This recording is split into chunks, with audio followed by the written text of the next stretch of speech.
My daughter's voice was the sound of panic. "Dad, please come here now! Don't tell Mom, please!" Then the line cut. The world slowed. Every instinct I'd buried since my days as a detective came alive again. Within 10 minutes, I was driving through rain so heavy it blurred the world into streaks of light and noise. When I reached her house, blue and red flashes painted the street. Police cars, an ambulance, the kind of scene that stops hearts. Her husband stood on the porch, blocking the door. "You can't go in there," he said. "Move!" He didn't. So I did what I used to do before I retired. I went through him. The door swung open. The air inside was metallic, heavy. And when I saw what they were covering with that white sheet on the floor, my knees went weak. It was my daughter. They said it was self-inflicted. They said she left a note. I listened, and I nodded, and I knew they were lying. My daughter wouldn't do that. Not her.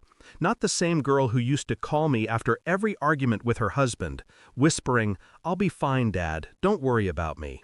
I'd seen her hide bruises before. Once she said she fell down the stairs. Another time she claimed the dog scratched her. The explanations changed. The pain never did. Her husband cried at the scene, too loud, too rehearsed. His tears felt like a performance for the cops, not for her.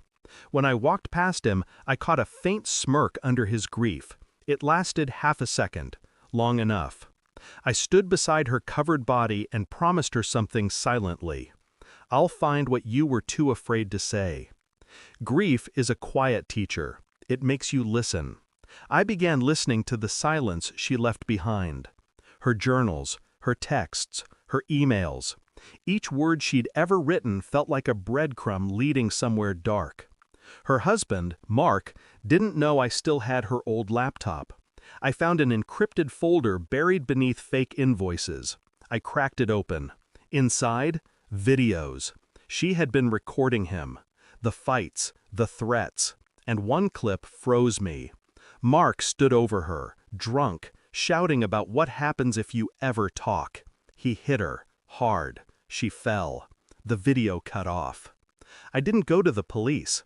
I'd seen how they buried domestic cases under paperwork in sympathy. Instead, I went to work. I traced his calls. The night before she died, he spoke with someone from a burner phone. 8 calls in 1 hour. Then nothing. I followed the signal to an abandoned motel 2 towns away. Room 14. The clerk remembered them, Mark and a woman. Not my daughter. Someone else. Blonde. Younger. I started connecting dots. His mistress. His motive. His cover. He wanted freedom. She wanted silence. He found a way to get both.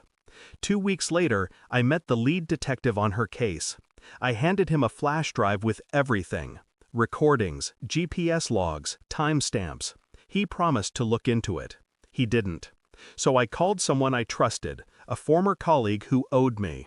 Within days, he got me what I needed. Toxicology reports. The so-called suicide note. My daughter's handwriting wasn't hers. The ink was too uniform, the pressure inconsistent. Someone forged it.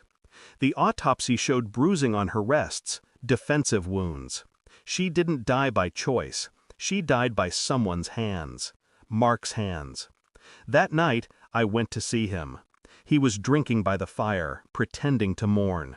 He didn't even look surprised to see me. "Still playing detective?" he said. "No," I said.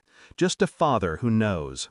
I handed him the photos, the reports, the recordings. He went pale. "You can't prove?" "I don't need to." He realized, in that silence, that his time was over. I didn't raise my voice, didn't touch him, just left an envelope on the table. Inside was everything. "I sent copies to the DA's office," I said, "and one to your girlfriend. I figured she should know what kind of man you are." He lunged for me, but I stepped back.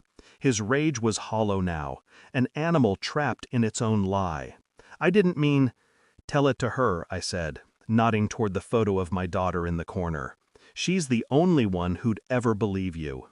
Then I left him there, shaking, broken, surrounded by the evidence of his own destruction. The next morning, news broke. He'd turned himself in. Guilt, panic, fear, it didn't matter. Justice was finally wearing his face. They asked me later if it felt good. It didn't. Justice doesn't comfort. It cleans. It empties. I still visit her grave every Sunday. I bring her coffee, like we used to share. I talk to her about small things. Weather, traffic, silence. Sometimes I imagine she can hear me. Other times, I think she already knows everything I'd say.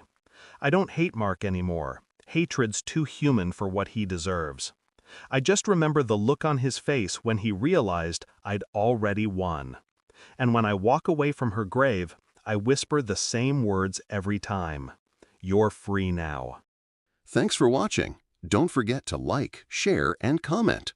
Subscribe now to Cheating Stories Insight World for more amazing stories.